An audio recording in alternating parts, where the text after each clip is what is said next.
Welcome to the latest episode of 5 on the Floor on the 5 Reasons Sports Network. Thanks for joining us on your favorite podcast app. We're on Podbean, Spotify, Google Podcasts, Apple Podcasts. We're also on Dash Radio on their Nothing But Net channel every single weeknight at 7 p.m. Also, check out 5 Reasons YouTube channel. Make sure you hit like. Make sure you hit subscribe. You'll get every stream as it goes up. We don't do just the Heat there, although we do a ton of Heat. Before Floor, an hour before every Heat game that will continue in the playoffs. Post Up 5R, hosted by Royal, Jonathan, and the crew. As soon as the game ends, Dono daily every single day of the week. We got MMA shows, F1 shows. We've got Marlins shows pre and post game now. We've got Panthers shows. We've got everything. So check it out. 5 Reasons YouTube channel. We're up to 18,000 subscribers. And 5reasonsports.com. Make sure you spell that one out. The latest no paywall content. We don't make you pay like the newspapers from Brady Hawk and others. Also check out the great sponsors of the 5 Reasons Sports Network. Make sure that you're going to prizepicks.com. Make sure you're using the code 5, F-I-V-E. Playoff props are already up. The play-in props are up. You can play those by themselves. You can play those with MLB. You can play those with NHL. You can play those with just about anything. A lot of people won money going over on Tiger on Sunday. Prizepicks.com. Use the code 5, F-I-V-E. Get your initial deposit match. People are like, they just give you the money. They just give you the money. Put down $100. They will give you $100 to play with, and you don't need to play with it all at once. So it's an app. You can also check it out through the website at prizepicks.com. Make sure you're using that code F-I-V-E. And now, tonight's episode. Down the bitch gang. Yeah.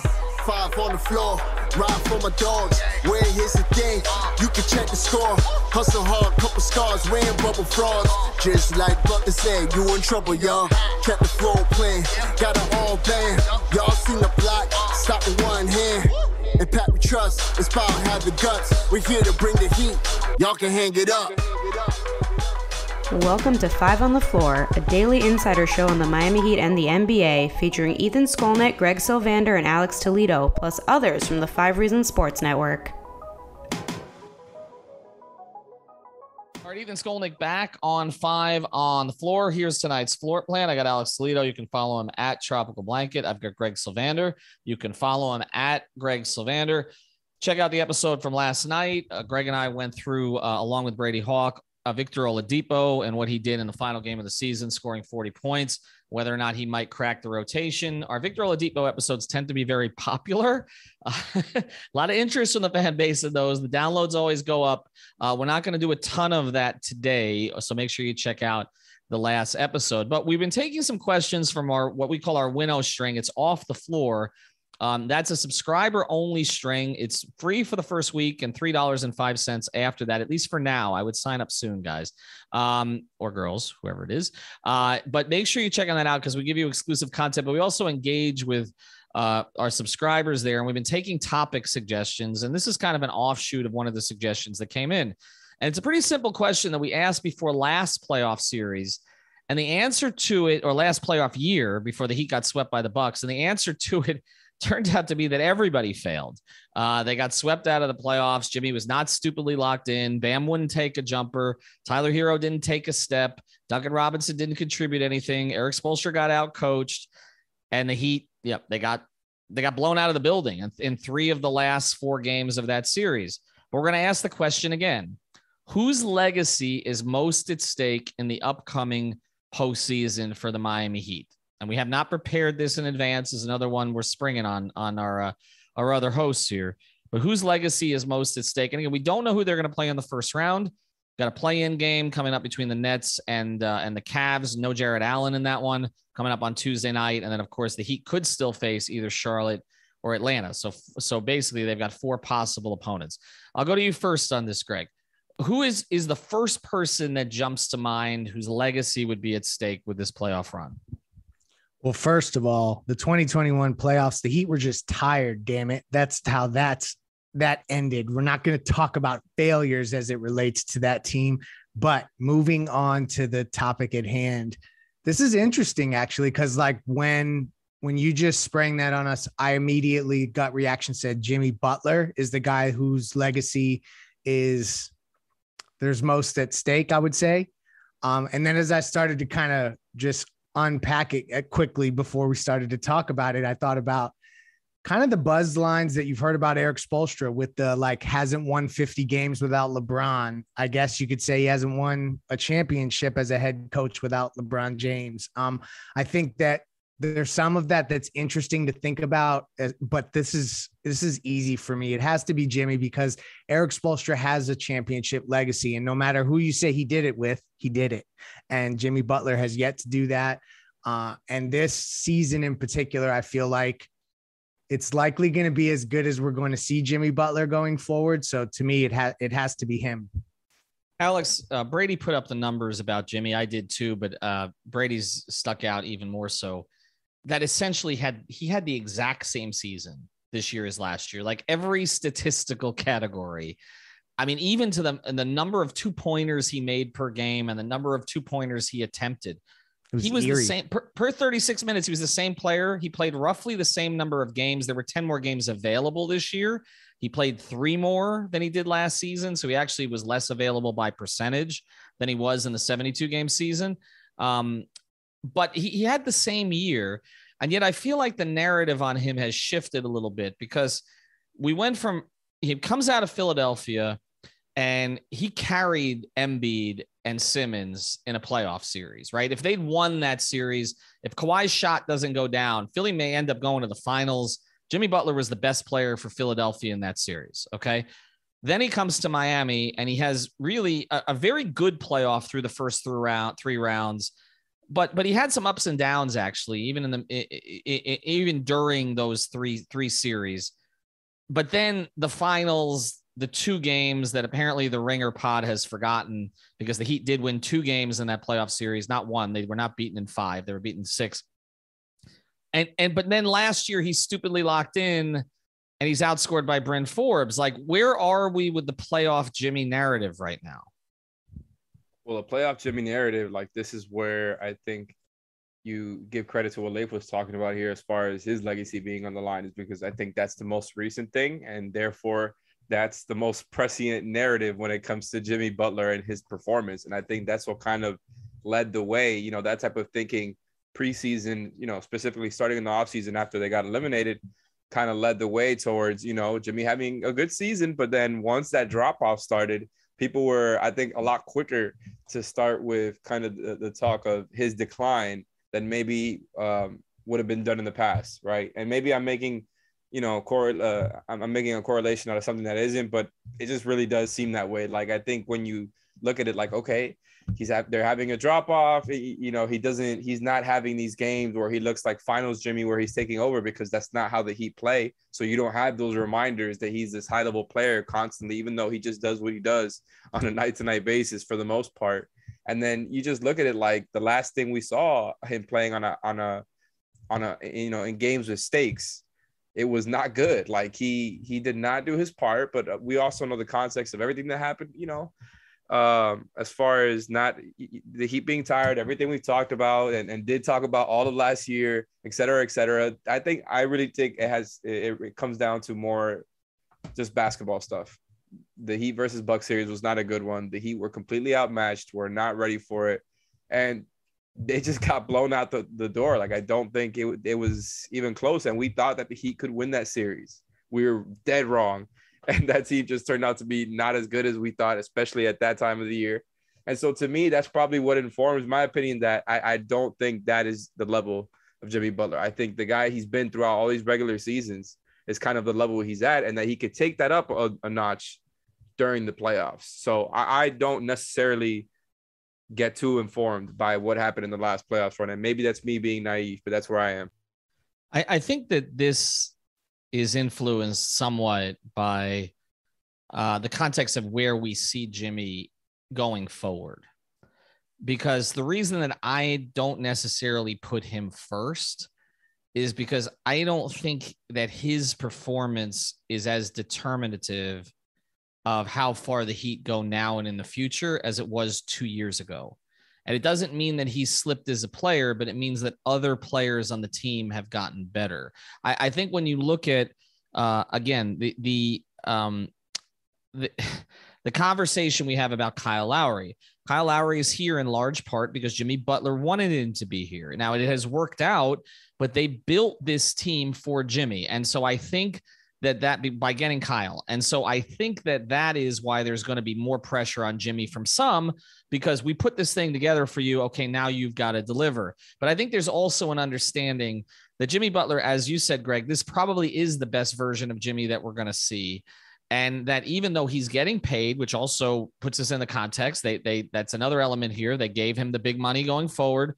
That ultimately, I think we saw 2 years ago that there was crazy circumstances in the bubble, but the Jimmy Butler is your best player. You're probably not going to win a bunch of championships, but Jimmy Butler is part of a collective where he can be your driving force emotionally. And at times in a basketball sense, you're okay.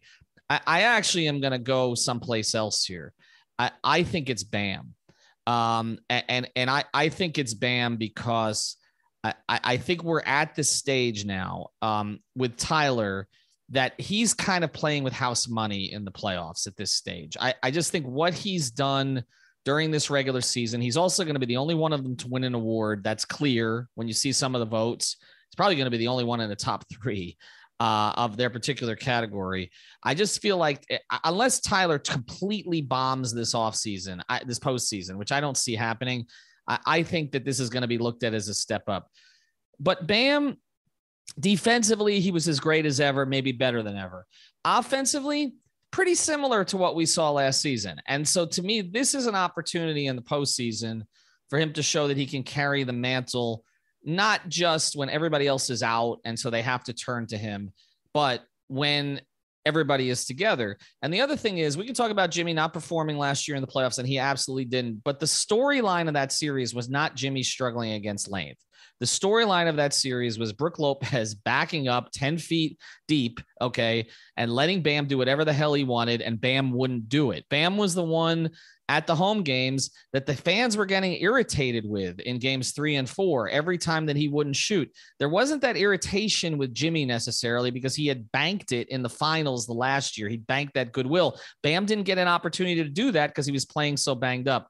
So I actually think it's more, if you're looking at the future of this franchise, I think it's more Bam than it is Jimmy, whose legacy as a leading anchor offensively is a little bit on the line in this postseason. Either of you guys want to weigh in on that?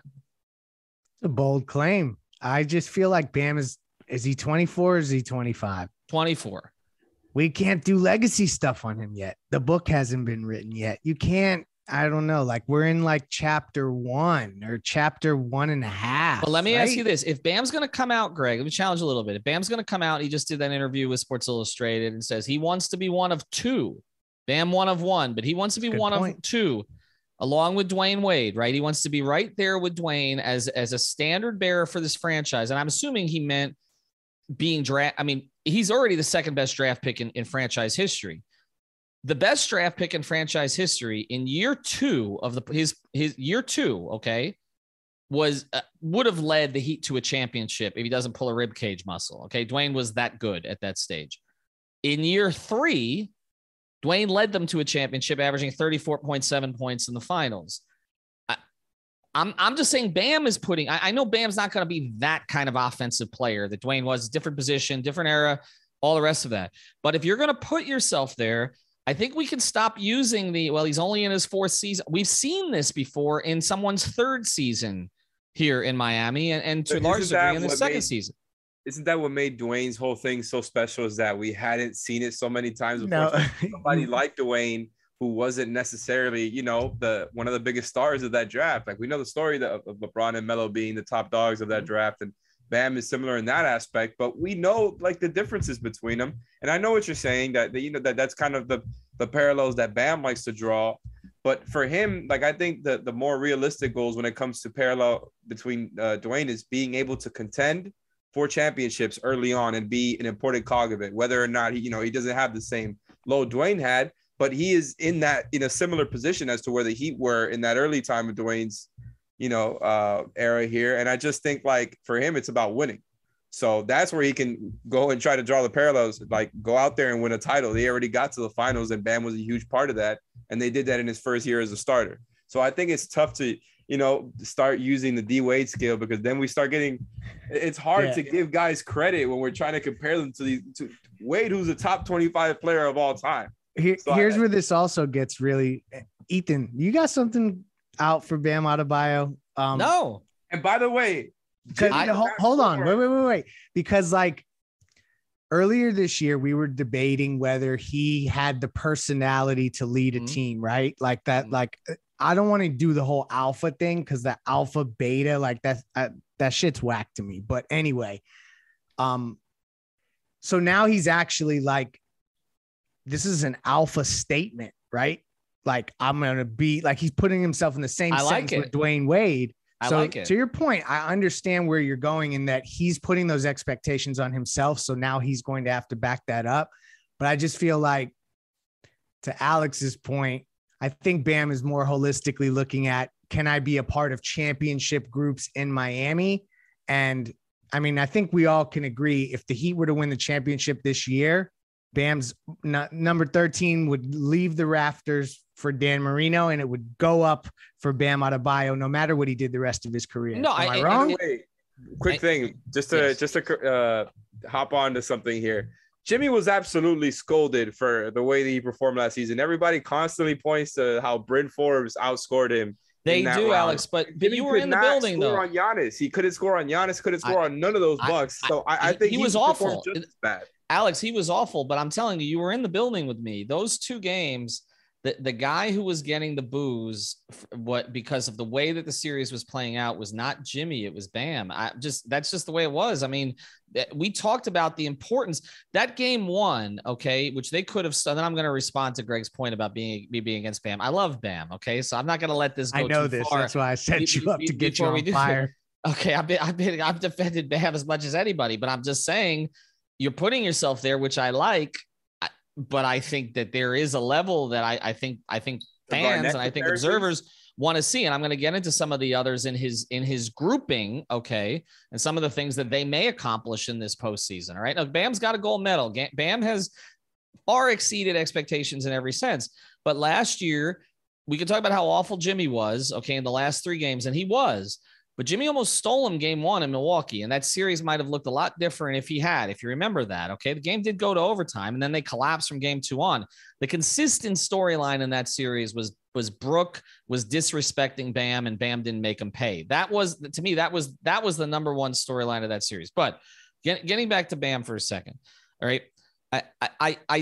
The reason I say it's Bam is because I think there's an acknowledgement, even inside the Heat organization, that Jimmy has hit, I wouldn't call it a plateau, but we kind of know what it is. I keep saying that, like, you know what you're going to get from Jimmy Butler. The 2 games he gave you against the Lakers were outliers. He was possessed. It was tremendous.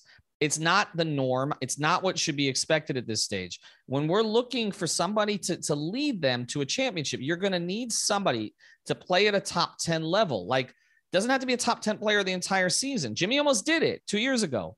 But I think now you're looking more to Bam and perhaps to Tyler. But I'm gonna put it more on Bam, though, because Bam he's older than Tyler. He's been in the league longer than Tyler. His role may not be the same offensively as Tyler. I get that. I know Alice is going to jump in on me about that because that's clear.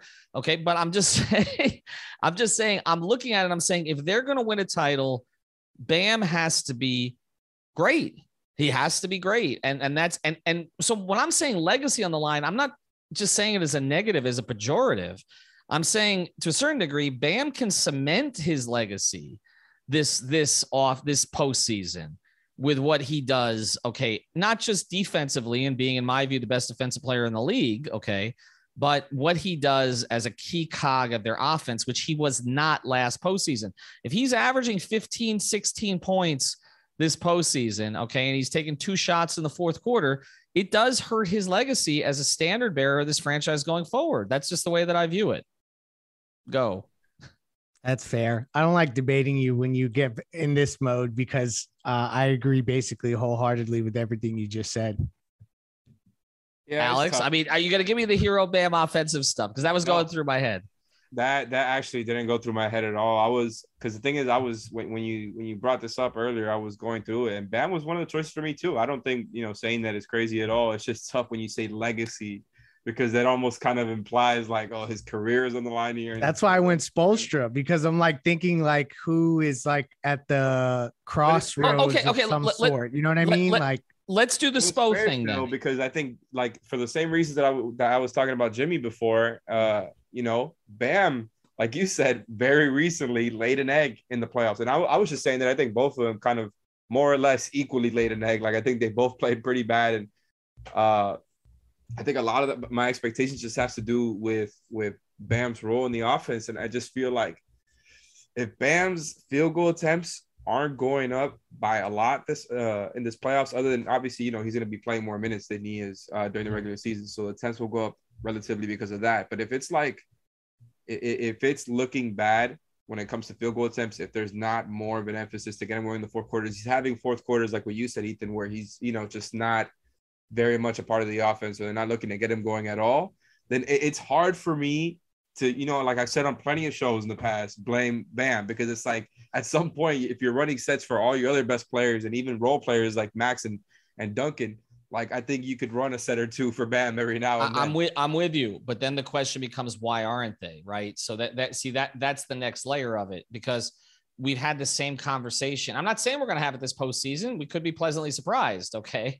But I'm saying we had it after last postseason, and Pat Riley basically said, Spo's going to put him in better position. We've discussed this numerous times. It happened at times this year, not at other times. Happened more since he came back from the injury, to be honest. And you hope that that's going to continue to happen. But I got one more, and then after the break series.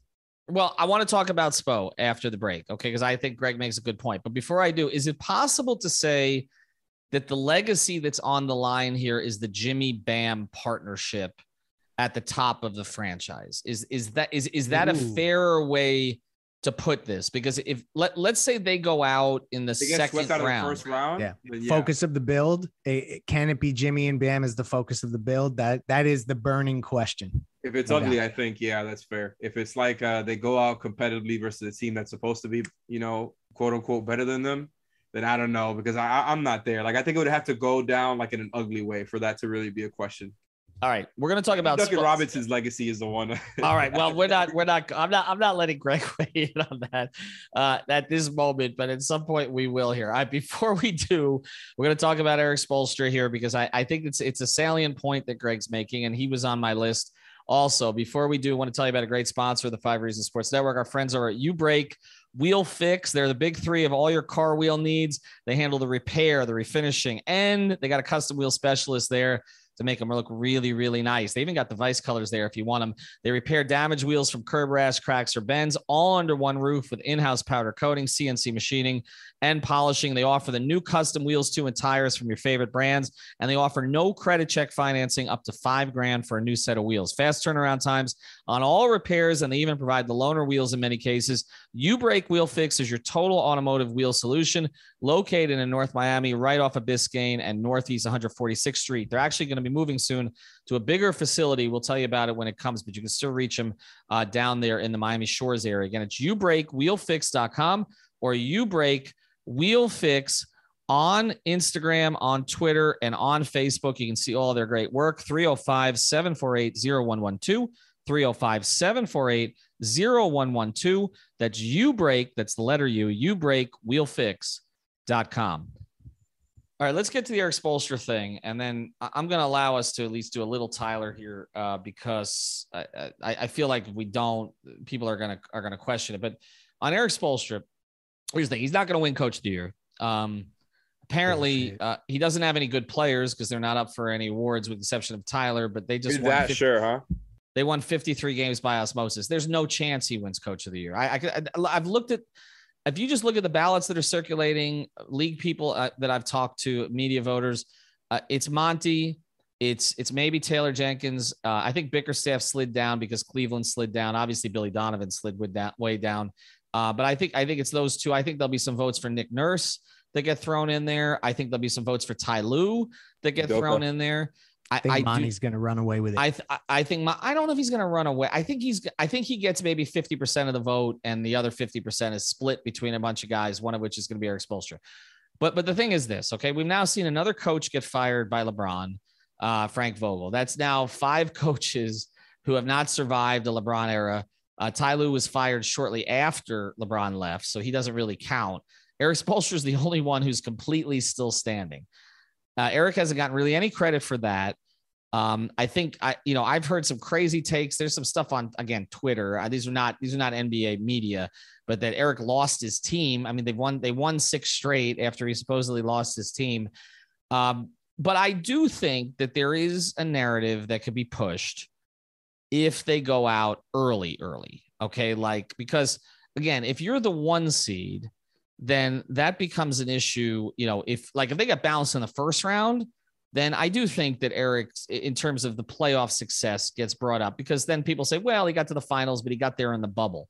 And then previous to that, he hasn't been to a conference finals other than that since LeBron left, and may have gotten there if Whiteside and it wasn't hurt and Bosh hadn't gotten sick. Do you see Spoelstra getting any criticism or his legacy being not locally, nationally, if he doesn't progress here in the playoffs?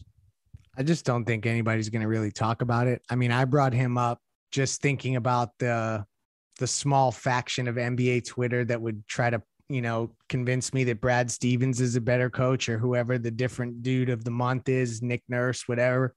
I ultimately think that Spoelstra's legacy is cemented in Miami to the point where it doesn't really matter what happens go forward. He's going to be fine. He's kind of impervious to criticism. I almost think like the league too, the league holds him in higher regard than its observers do. So like the people within the league hold him in a different spot than just like national media, etc. Just flies under the radar. So I brought him up at the beginning, and everyone probably immediately scoffed, because ultimately it's to be scoffed at. But I do think that there is, at some point, if Spoelstra never gets to the finals outside of the bubble, because that's just such a bullshit excuse, but it's never going to go away. And if he never wins a championship without LeBron James, there's going to be people who point to that and say, like, win one without number 6. You think there's any situation, Alex, where he gets outcoached in the East playoffs? It could happen.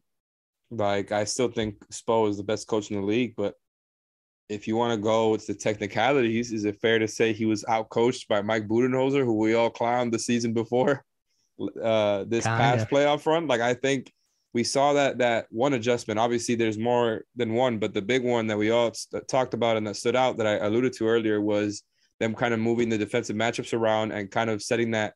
Well, they're not the ones who set the blueprint, but they copied the blueprint that Vogel did against Jimmy in the bubble finals when the Heat were missing Bam and Goran. They just switched up the matchups, had AD guard Jimmy, and then they switched up other things they did on the back line with AD there. They did that. The Budenholzer did that with Giannis, and the Heat just kind of we're not able to adjust to that. And maybe it's more, to defend Spo here, is just the team did not really, personnel wise was not really built to adjust to that. They didn't have other options. Tyler wasn't the guy he is now. Goran was kind of cooked, as we discussed last season.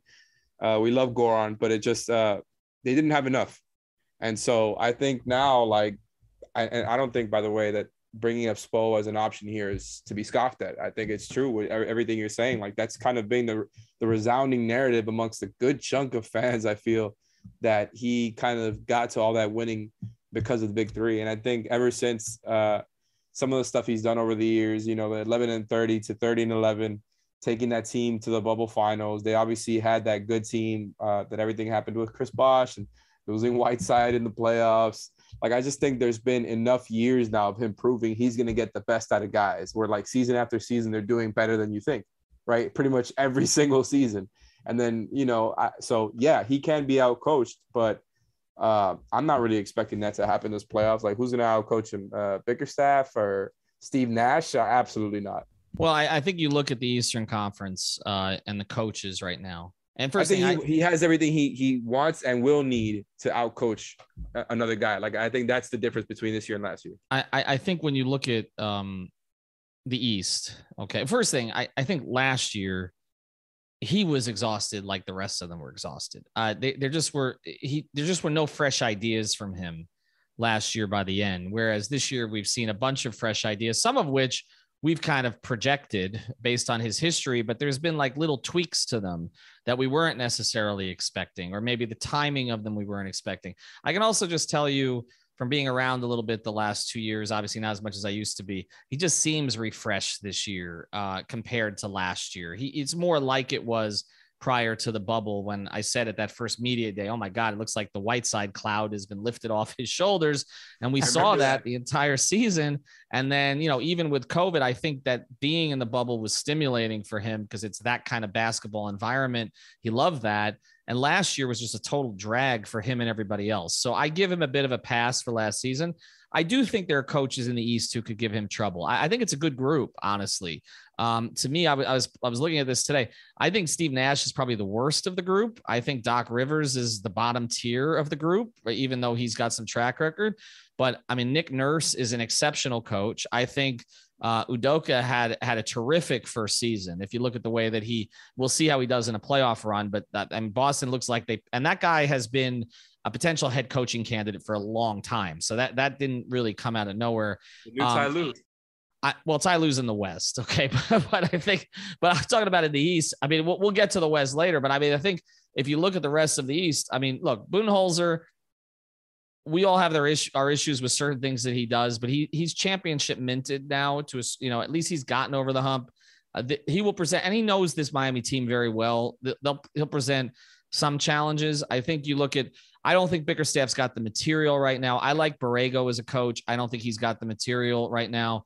Nate, to me, we've seen in the playoffs last year was kind of an anomaly compared to his previous seasons as a head coach. And who am I missing? I've got Philly. I've got Brooklyn. I mean, that's pretty much it, right? So Billy Donovan, Doc Rivers, you mentioned those two. Yeah, I mean, Billy, I like Billy as a coach, but I think Billy overachieved with this group the first half of the season and knew he'd overachieved, and they've come back to earth quite a bit. And there's other things that need to be done there. But look, I think a playoff series with Nick Nurse in the second round, if that Toronto team beats Philadelphia, I mean, that's not going to be easy. I mean, they will. Nick Nurse will make it hard on the Heat, and they've got enough players to make it challenging for the Heat's best players. So that's one of them. I think if the Heat got to the finals, you couldn't say that Spoelstra underachieved, right? So then his legacy would be secure. That's why I don't mention the Gentrys, the Taylor Jenkinses, the Steve Kerrs, because by that point we'd be like, Spo got him to the finals again. And actually, I mean, that would be how many times? That would be 6 finals appearance. Excuse me. That would also, just to close the loop on this, if they got to the finals, it would actually help Jimmy, Bam, and Spoelstra's legacies, because there's a certain element of this where you just want the opportunity to compete for championships, and that would be that. So, all right. So again, go ahead. Well, here's the final. All right. I'm going to save the final question for after the break, because I think you've raised a good point here, because I think there's a threshold when we talk about legacies, okay, and what they mean. Before we do, got one more sponsor that we want to tell you about. So many of our sponsors here are local in South Florida, including our friends over at All Pro Construction Builders. Reach out to Danny. That's our guy, 305-484-4429. Hurricane season always around the corner. You got to protect your home or business. Contact All Pro Construction Builders. They specialize in the impact windows and doors for residential and commercial properties.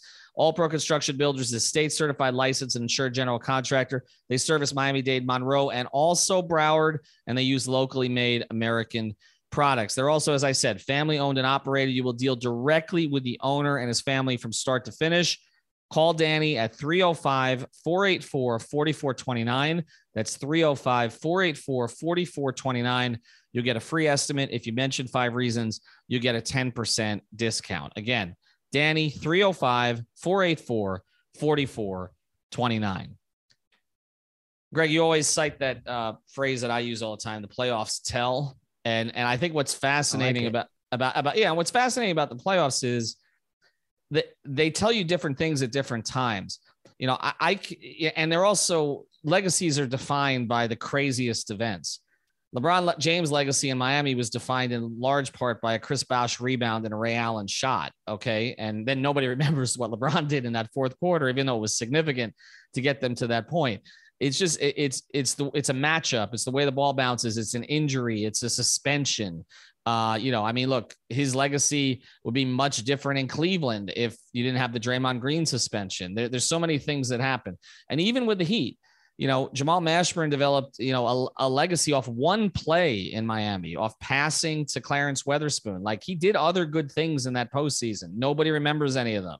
All anybody remembers is that and him coming back with Charlotte and torching Miami. There's so many of those things. Tim Hardaway had some struggles in some playoff series, but people remember the 38 points in the first round against the Knicks, right? Like, that's the way we look at it. And the one I want to use here as we go forward in terms of how a legacy is defined is Chris Bosh. Now, I covered all of those playoff series, and Heat fans were all over him for Kevin Garnett outplaying him, for Roy Hibbert outplaying, to the point that, like, Chris didn't want to talk about either of those two players. Like, the most genial player that I've ever covered, the best conversationalist. And like, he was like shooting evil eyes into you in the Indiana gym. Okay. About asking about Hibbert again. And now, Roy Hibbert is forgotten and Chris Bosh is in the Hall of Fame, right? Like, it's why he was looking at y'all like that. That's right. It's right. Well, but that's the thing. Like, matchups do crazy things to you. So I guess I'll put it this way to both of you as we close. What is the point where the legacies are sort of secure here? Because if the Heat get bounced in the first round, everybody's legacy is tarnished. Particularly if you lose to, say, an Atlanta or Cleveland in the first round, right? Like, you get to the finals, I figure everybody's legacy is fine. Okay. You're right. But if you get bounced in the first round, it's not just the players. It's Pat Riley who's going to get thrown under the bus by a lot of people. Like, another team with a first round exit, right? Well, I may jump in front of that bus just to make sure that Pat doesn't get hit by it. But I think that there's an element of this that we are trying to figure out whether this team is good enough as presently constructed to win it all. Do they have that top level, overwhelming talent in a 7-game series that can just that can take over, essentially, is, I guess, the question that we're really asking. And so, as you say, the playoffs tell. That is like, so when we talk about legacies and that kind of stuff, I do think that this build as it, like, if they don't make the finals, the noise surrounding, can Jimmy Butler be the best player on this team? Can Bam Adebayo be the second best scorer? Is Tyler Hero good enough to be the primary offensive option, or do you need a better version of Tyler Hero or a more ready version of Tyler Hero? I think that may all be BS by the end of this, but those are the questions that are getting asked. So it's finals or bust. Like, I think fans are at that spot with this particular group. You think it's finals or bust? Yeah, I wouldn't have gone that far. I think it's conference finals or bust with this group. I feel like if they lose a hard fought 6 or 7 game series to Milwaukee, okay. Yeah. I could buy that. You know what I'm saying? I feel like it's different with Boston because I feel like there'd be more disappointment there, Alex, because Boston, we kind of buried Boston and their whole build 2 months into this thing. Like, we're mocking them. Danny Ainge left. What the hell is Brad Stevens doing? They don't have a point guard, right? But Milwaukee, like, we all expected Milwaukee to be in the mix at the end of this thing, like, regardless of losing a player here or there, adding a player here or there, right? Like, losing to Giannis in the Eastern Conference Finals in 6 games when he may be the transcendent player of this particular era. To me, that's like the Lowry DeRozan Raptors losing to LeBron in the Eastern Conference Finals, right? Like, it doesn't mean you're a failure. It just means you just may not be good enough. Or it might be like the Paul George, Danny Granger, Lance Stevenson, Roy Hibbert Pacers losing to the Heat, or the Patrick Ewing Knicks, losing to, or the Reggie Miller Pacers losing to Jordan. Like, Giannis may just be that good. Like, so if they lose in the Eastern Conference Finals, is that a legacy barometer for you to them? I think what you said is about right. Finals or bust is really tough. I do feel what Leif was saying there, but finals or bust. Finals or bust is just so tough when I think you look at the Eastern Conference. Like you said, you laid it out there very succinctly. And I just think, to be fair, as far as the Celtics thing, I knew they were going to be a really good defensive team, but you're 100% right that the way it started off, the way they created, we're fighting with each other. Just, we're not winning very many games early on. It didn't look like something that, they were essentially going to be able to fix and put together in the middle of the season. And they did, right? It's not like trading for Derek White saved everything, but that was like kind of the last cherry on top to add to them playing well, was adding a piece like him and just kind of solidifying their rotation. And they've just been there ever since. And I think they've had similar problems to the Heat as far as clutch offense. You've beaten them in the past, and you're supposed to be a team that's built to beat teams like that. And I think the Heat are built to beat teams like the Celtics. So I think I'm to kind of put a cherry on top of what I'm saying here is, yeah, it's kind of Eastern Conference Finals or bust, because if you lose to the Sixers or the Raptors in the second round, that's a disappointment. Even with the Sixers having, the two big name players, for Heat fans, that's a huge disappointment. There's still the possibility of getting the Nets in the first round. And I know people are still afraid of the Nets. Losing in the first round as the 1 seed is a complete disappointment. We know the Nets are not your typical 7 seed. That's fine. It's Kevin Durant. That's cool. You can't lose in the first round as a 1 seed. It's happened to the Heat in the past. They can't do it again. Right. So I'm with you. It's conference finals or bust, and it's got to go down against the Bucks like really competitively. They can't be those Raptors or Hawks getting run over. If they lose in 6, Ethan, do you think that they bring back this same group to Milwaukee? That's granted. It's still in 6, so on their home. So however that works out, so it wouldn't be on their home floor. But essentially, they go out. It's not a 7-game series. Do you really think that this is the exact team that gets brought back with marginal changes surrounding those main guys? I don't know if it's the exact team, but I think you can, unless Bam and Jimmy really struggle, I think that they would bring back the primaries in the build. I think the problem becomes the hero question then, and what role he had in winning or losing, and then whether or not it can be justified to try to quote unquote upgrade for the time being. Because the point I always make about a hero trade is that it may not look like an upgrade in 2 or 3 years with the way that Tyler is trending. But it may be, okay, we got to go for this now. We can't wait on Tyler. I think that's a harder argument to make with how much progress Tyler made this season, because I think you can just say, give Tyler another year, let him develop this, and that's where you're going to be. I do think the reason it's Eastern Conference Finals or bust this point is the way that the bracket's set up. If the bracket had set up differently, where Milwaukee was your second round opponent, or maybe even Boston, it looks different. But you got the bracket you wanted. Forget the Nets. Okay, we'll see how that plays out. But I'm talking about the second round series with Toronto or Philadelphia. You absolutely would take that if you were the Heat. And so if they don't get out of that bracket to the Eastern Conference Finals, I think there will be significant disappointment. I think losing to Milwaukee at that stage is okay. We got to take another run. And we've seen, Riley has taken another run at teams, made a tweak, and gotten over the top. I don't think you would see kind of the 2005 offseason blow it up. I don't think they can. So I feel like it would be tweaks. I just want to say one thing for people who are not confident in the way that the Heat view things. Conversations that I had with Heat people, prominent Heat people before the season, said exactly this to me. They said, Phoenix is going to be the best team in the league this year. Okay. But there are 5 or 6 other teams that can win it. And here we are entering the playoffs, and that's exactly where the Heat are and where they knew they would be. And they're in the 1 seed in the Eastern Conference, which shows that they climbed some of those teams. But they went out and paid the extra money and the extra year for Kyle Lowry more than they wanted to, because they knew that this thing was wide open. Okay. And also what was cited to me was, Phoenix is really good, but Golden State was really good a couple of years ago. And then Kevin Durant and Klay Thompson got hurt in the finals, and Toronto came up with a championship. Not to disparage them. Toronto was a very good team. We know that. But crazy things happen over the course of 2 months. Look at Luka. Okay. Look what happened here in the last game. What if that happens to Giannis? What if that happens to Chris Paul, which we've seen that can happen to Chris Paul? Miami just wanted to be in position. They're in position. They read the landscape correctly. They read their team correctly. They read their depth correctly. They made majority correct decisions this year with who they played, who they didn't play, who they elevated. And I feel like they're in good position. And so I think at this stage, we could say they overachieved with 53 wins. They did. I had them at 51 before the year. They beat what I projected. They're a 1 seed. I had them at a 3 seed. They did better than expected as a regular season team. But right here, right now, from where it's starting, number 1 seed in the Eastern Conference, they got to get to the Eastern Conference Finals. That's the way I view it. You look at 2005, okay? They were the number 1 seed.